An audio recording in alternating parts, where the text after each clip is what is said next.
Welcome back to Trib Live Radio. I'm Mike Raw, now joined by Guy Junker. No Ken Laird in this segment, despite what you may have just heard. This is the Morning Sports Report brought Saturday was the wedding. Today the divorce proceedings began. So. The Morning Sports Report brought to you by Miranda Homes. More home for less money. Find your new home today at mirandahomes.com. So, Guy, I'll ask you what I've been asking our listeners all morning long. A lot of ugly losses in Pittsburgh sports this weekend, including Penn State in that mix. Yeah, thoroughly depressing, actually, if you're just from a sports standpoint. Yeah, hopefully people are out doing other things on their Labor Day weekend and not scheduling it around the sporting event. I took some vacation. My brother's in town, from out of the country, actually, so at least I was distracted that it didn't ruin my entire weekend.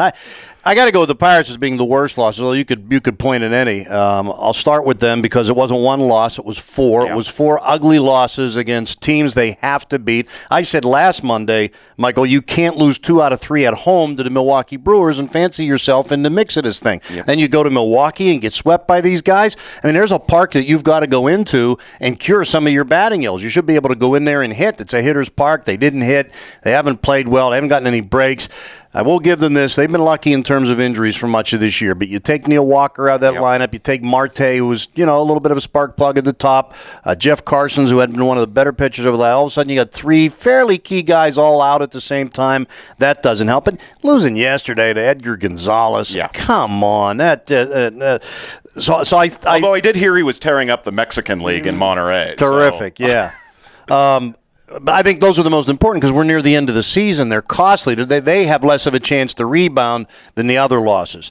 The Pitt loss, first time ever they lose to an FCS team. That really stings. Yeah. But it's the first game of a new era. I thought, when we discussed this game, we thought that Youngstown State could give them a little bit of a scare early, and it'd be one of those games where it'd be like pulling teeth. But eventually, that's one of the few games I think I got right in picking. What are they doing picking pork over there?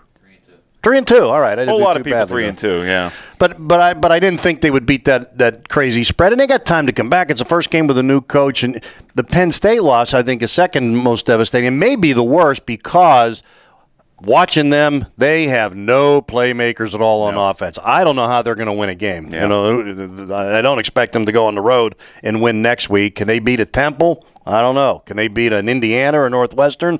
I wouldn't bet on it. And I think in terms of getting off to a decent start, what you don't want there is, in terms of what long-term, the Pirates may be blowing a chance at the postseason. They may be blowing a chance at a winning season. Long-term, Penn State, if we all know that darker days are ahead, not better. But if they get off to a really lousy start, all these kids are going to stay. They have until next August to decide to go somewhere else. Mm-hmm. If they go 1-11, they're all going to go somewhere else, and next year they won't win it. So I thought that was a more important. Pitt has the biggest chance to rebound. Yeah. There's still a honeymoon period here, so that's the order that I go in. They're going to have to come back quick Thursday night going to Cincinnati. That's a tall order. Yeah, you mentioned no playmakers for Penn State. You got Hodges, a linebacker, back there returning punts. He looked like it was the first time he'd ever tried to do it before. They said he did it in high school. He muffed that first punt. They need somebody because Matt McGloin is not going to be the guy making plays for them out there. Still inaccurate. We saw it all last year. Thought maybe he had a chance to improve. Bill O'Brien, a quarterback's coach, a full season to acclimate himself as the starter. No more of that, musical chairs at quarterback like he had to deal with all of last year. But he got outplayed by Tettleton. Tettleton had a great game. Absolutely. Was the better quarterback. He got off to a nice start. I think he completed 8 of his first 9, and 1 was a drop. The Bolden fumble was key. I mean, if they roll down the field and go 93 yards or whatever it is and get a touchdown, then maybe they feel better about themselves. As it is, even though they built a 14-3 lead, one was almost a gift after a block punt at the 18-yard line. They had one decent drive. And I think the one common thing with both coaches, if you look at Paul Christ and Bill O'Brien, they both made game decisions I don't think they wanted to make. Bill O'Brien was scared to death to kick, punt, or place kick. Yeah. He was gambling more than I think he would like to, but he's scared to death of his kicking game with Anthony Farrah gone to Texas.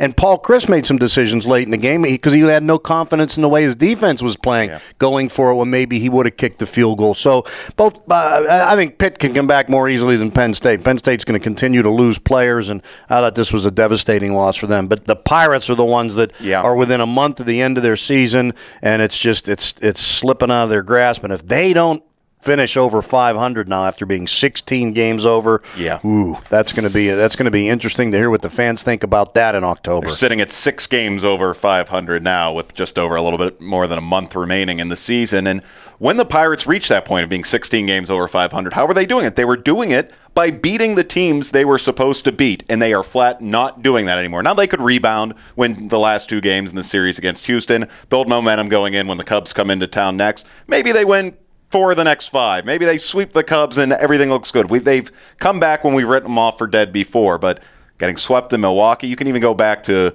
the series in San Diego that was so disgusting. You had, the end of the long stretch, 22 straight games or whatever it was, going out there on the West Coast. You can find ways to make excuses, but this team in June and July was beating the teams they were supposed to beat, and that's just not happening anymore. Yesterday, Edgar Gonzalez, that's a team you're supposed to beat, and they were never in that game. Well, I mentioned I did take some vacation days, and my brother's home from Germany, so we were out boating actually a little bit yesterday, out at North Park in the kayaks, out in the lake, and I got in the car and I turned on the radio to see what they were doing.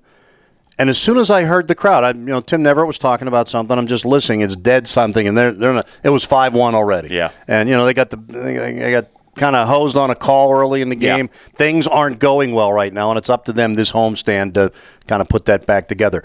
All right, we will, as we usually do on Mondays, but we're doing Tuesday this week. We'll return with our top 5 from over the weekend. This has been Trib Live Radio and your morning sports report.